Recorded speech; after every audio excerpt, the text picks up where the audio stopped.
Information is power. Senator from Utah.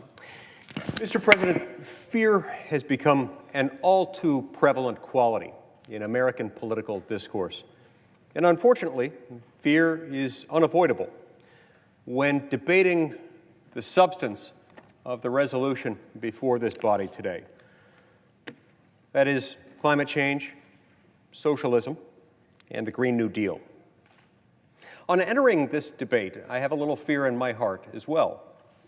But, Mr. President, my fear at this moment may be just a little different than that of some of my colleagues.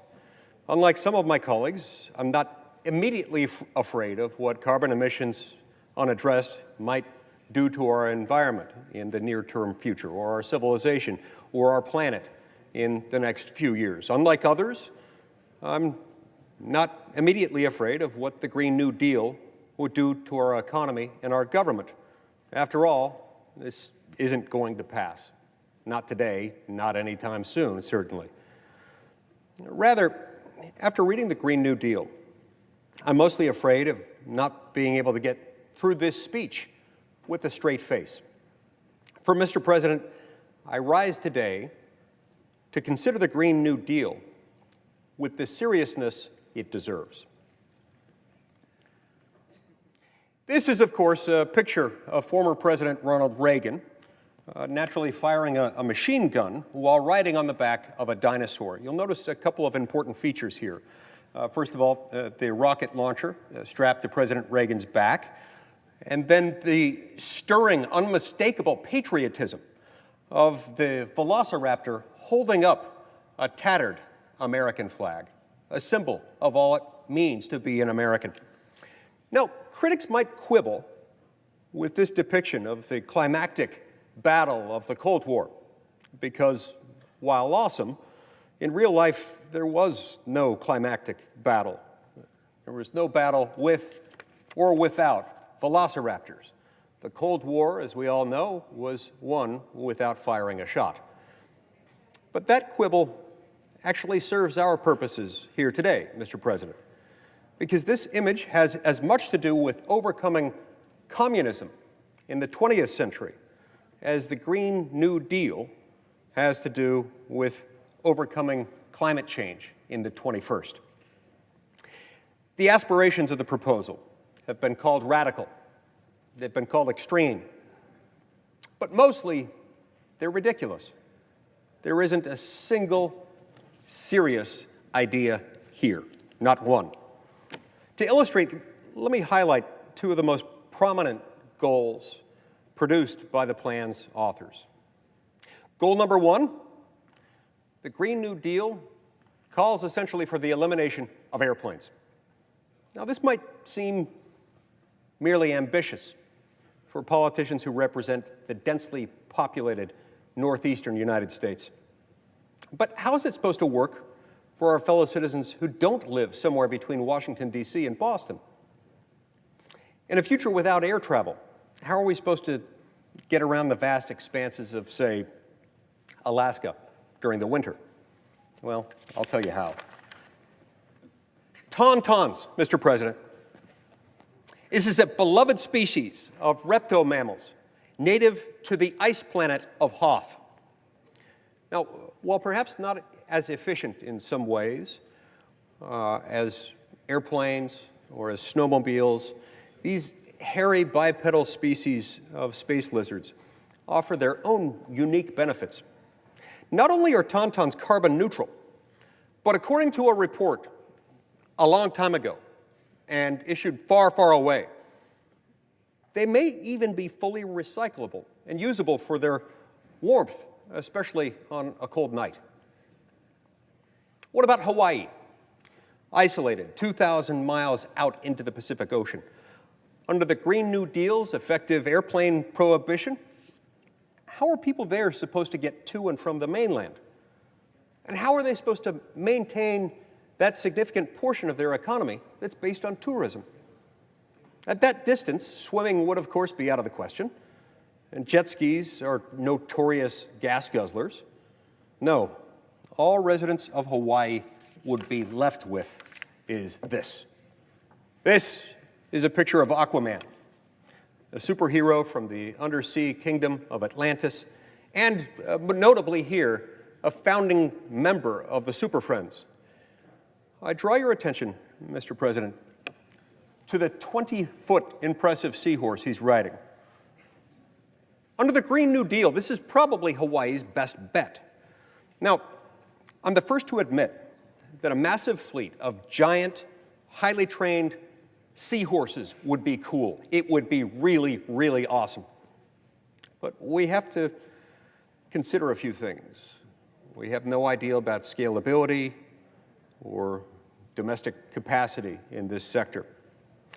The last thing we want is to ban all airplanes and only then find out that China or Russia may have already established strategic hippocampus programs designed to cut the United States out of the global market. Mr. President, we must not allow and cannot tolerate a giant seahorse gap. Goal number 2. The Green New Deal anticipates the elimination of all cows. Talking points released by the sponsors of the resolution the day it was introduced cited the goal of, quote, fully getting rid of, and I'll paraphrase a little bit here, flatulating cows. Now, Mr. President, I share their concern. But honestly, I think you've got to remember that if they think the cows smell bad, just wait till they get a whiff of the seahorses. But back to the cattle. I've got a chart to illustrate this trend.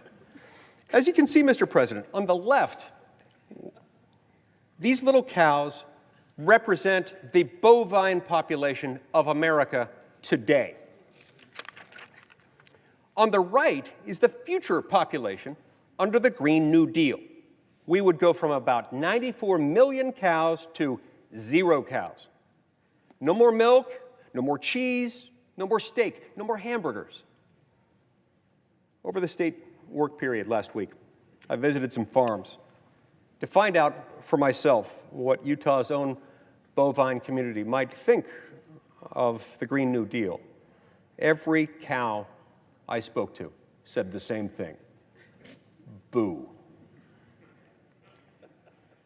The authors of this proposal will protest that these goals are not actually part of the Green New Deal, but were merely included in supporting documents accidentally sent out by the office of the lead sponsor in the House of Representatives. But, Mr. President, this only makes my point.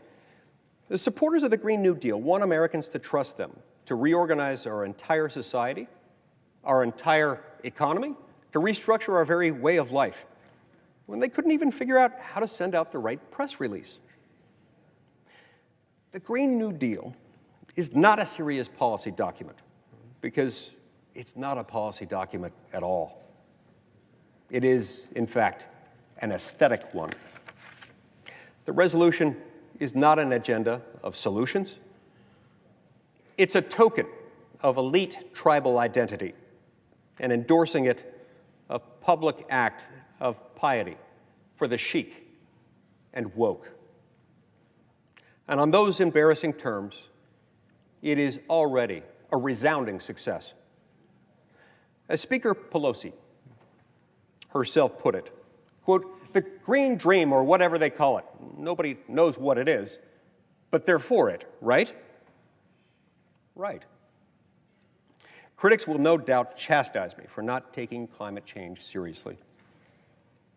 But please, Mr. President, nothing could be further from the truth. No Utahn needs to hear pious lectures about the gravity of climate change from politicians from other states. For it was only in 2016, as viewers of the Sci-Fi Network will well remember, when climate change hit home in Utah, when our own state was struck not simply by a tornado, Mr. President, but by a tornado with sharks in it. These images are from the indispensable documentary film, Sharknado 4. They captured the precise moment when one of the tornado sharks crashed through the window of Utah's Governor Gary Herbert. A true Utah hero and a fine American Governor Herbert, who, by the way, is an incredible athlete and an expert tennis player, Governor Herbert bravely fought the animal off with the tennis racket that he keeps by his desk, precisely for occasions such as this. So let's be really clear, Mr. President.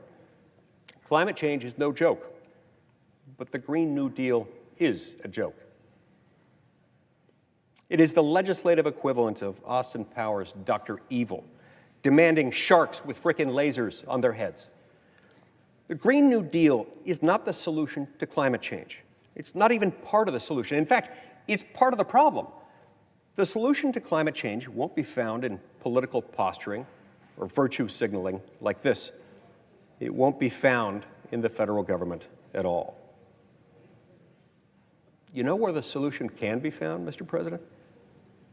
In churches, in wedding chapels, in maternity wards across the country and around the world. Mr. President, this is the real solution to climate change: babies.